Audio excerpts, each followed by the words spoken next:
You know, because Where's your sister? Talk to my sister, because she's... What are you... Shoot it! Shoot the cop! Go for the head! Drop the weapon! Man. Drop it now! Shoot him now! Keep quiet! Keep quiet! Keep your hands where I can see them. Get down on the ground now. The Burlington Police Department has taken training to a new, high-tech level. They have leased a Virtra V180 Advanced Police Training Simulator. The simulator comes with hundreds of different scenarios and reacts to police equipment in real time for realistic training. Lieutenant Glenn Mills explains why the department wanted to get this simulator at this time. It happened with the pandemic. We're very fortunate. We do a lot of training here at the Burlington PD, and suddenly all of these courses were canceled. All of these events were canceled on us. So what were we going to do to replace that training? And we figured out that the best thing we could do is bring the training here, and the most advanced training that we could bring in here was this system. Lieutenant Mills said the simulator helps make training sessions more accessible and easier to coordinate than being out in the field. We want to make every day a training day, basically.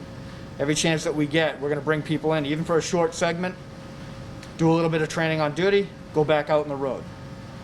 And if we can do that continuously, every officer could literally get dozens or even hundreds of hours of additional training every year. So that's a big advantage of having it right here. We can bring people right in here and simulate a whole wide range of scenarios. And with the myriad of scenarios, officers engaged in training don't know what's coming at them. They don't necessarily know what's coming at them when they come in, just like the road would be, right? We try to make it as realistic as we can. That's the whole intent of it. So they're not really aware of what scenarios we're going to be presenting to them at that point. It could be anything from that autism scenario to a lost dog in the park with somebody that's might be, have some type of mental issue that we need to work through, as well as, anything. You could be dealing with a use of force situation.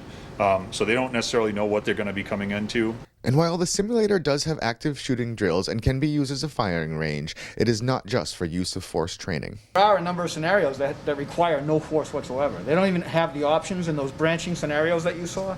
Some of these have no use of force scenario. It's literally the person reacting to your words and actions.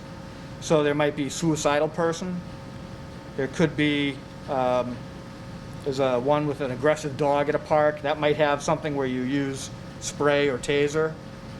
There are scenarios with just difficult people. There's a lot of scenarios in here that I think almost all of them will end if you don't use force. You can get through all of these scenarios with almost no use of force, right? Except for the active shooters and things like that. I believe they all have endings that are good.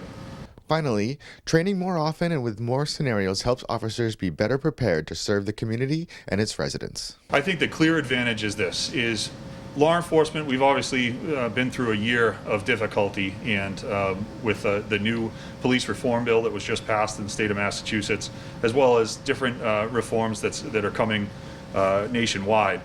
I think the way to deal, the best time to deal with a lot of the problems and the issues that people are seeing across the country, or perceived problems and issues that we're seeing, is training. Okay, when's the best time to plant a tree?